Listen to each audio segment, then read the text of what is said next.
Oh, what's up nerds? It's Nathan from NerdOrDie.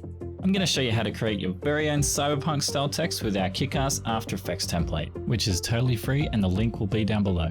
If you're a bit of an After Effects pro, feel free to dig around in the file, but for everyone else, let's follow along. I'm going to assume you've got the project downloaded, fonts installed and ready to follow along. If not, do that now.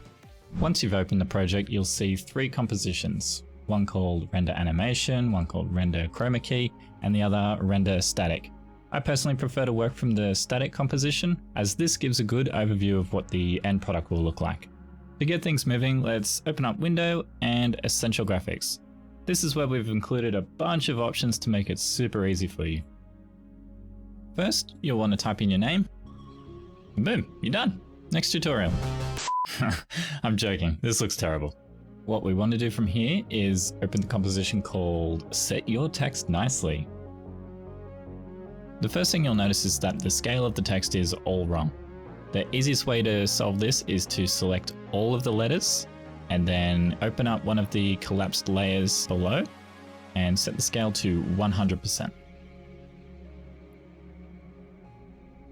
This gives you a good starting point to scale and adjust the text as you see fit. A hot little tip here is to hold Shift and drag the corner of the nodes. This keeps the scale in proportion. Once you're happy with how it looks, head over to the static composition just to see how it appears in reality. I'm not super happy with the end result. Because of the font, the H doesn't quite look right, so I'm going to go back in and rotate it a little bit more. That's better, cool. Okay, so now we want to have a play around with the color. In our Essential Graphics panel, switch Original Style to Off and choose some colors that suits your brand. Now this looks pretty cool as it is, especially if I'm going hard on that Cyberpunk style. But let's say I want to choose a different font. We go back to our trusty Set Your Text Nicely composition and select all our text as we would have done in the past. But this time, let's head over to the font selection menu and choose a new font. I've chosen a font called Scorpion, and by default you'll see it all looks like a big mess. Using the same method we used previously, I'll select all the text, set the scale to 100% and rotation to 0 degrees. A little bit of work is needed to reposition the letters.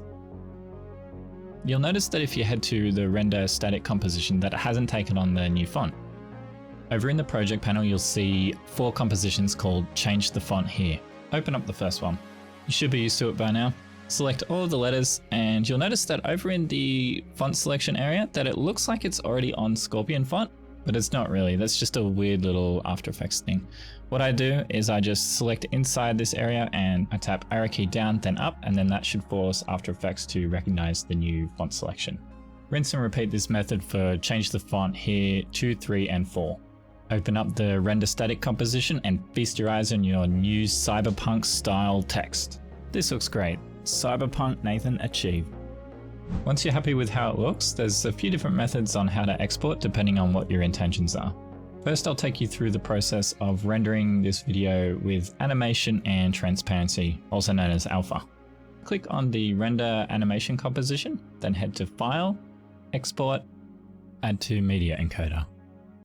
Select the QuickTime format and the GoPro Cineform RGB 12-bit with alpha preset. Turn the audio off and I recommend scaling it down to a 1920 by 1080 resolution. Now fair warning, this render process does take a really long time, and even after you've exported your giant MOV file, you'll probably want to convert that to a WebM file if you're using it within live streaming software, so it doesn't chew up all your resources. Assuming you've exported your MOV with alpha, the easiest method to achieve this is to use Fnord's Media Encoder plugin. Once you've downloaded and installed this, you'll have an additional format to export within Adobe Media Encoder. From a fresh start in After Effects, drag your MOV into the project container, right-click it and choose New Comp from Selection. Then like normal, select your new composition and click Export, Add to Adobe Media Encoder. With the plugin installed, you'll now have access to WebM as a format. Choose this.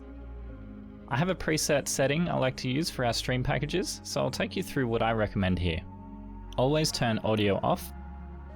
We've found the VP8 codec to have better performance, and in this case I would crank the quality up a little more. Most importantly, ensure the alpha channel is enabled. Hit OK, choose your destination, and render away. If that all sounds a little bit too complicated, let's try the chroma key method. Open up the composition render chroma key and just go File, Export, add to Adobe Media Encoder. I recommend using the H.264 format and switching off the audio. Everything else is really up to you. Think of this export like typical green screen footage. All you want to do in your software is use a filter to key out the green. Depending on the color scheme you've chosen, it might key out some of the text, but you can always switch the background color to something that's completely different to the colors in your design. If all you're after is a static PNG, this is by far the easiest output. Open up Render Static, go to Composition, save frame as File. Select Format, PNG Sequence. Double check that channels are set to RGB and alpha. Hit OK, choose the output destination, and render. Hopefully this has helped you create your very own cyberpunk-esque animated text. We love seeing what you guys create, so please come and share your creations in our Discord, which I'll link below. If you run into trouble or have any questions, we've got a great help channel on there too, or you can contact us via our website. Happy creating!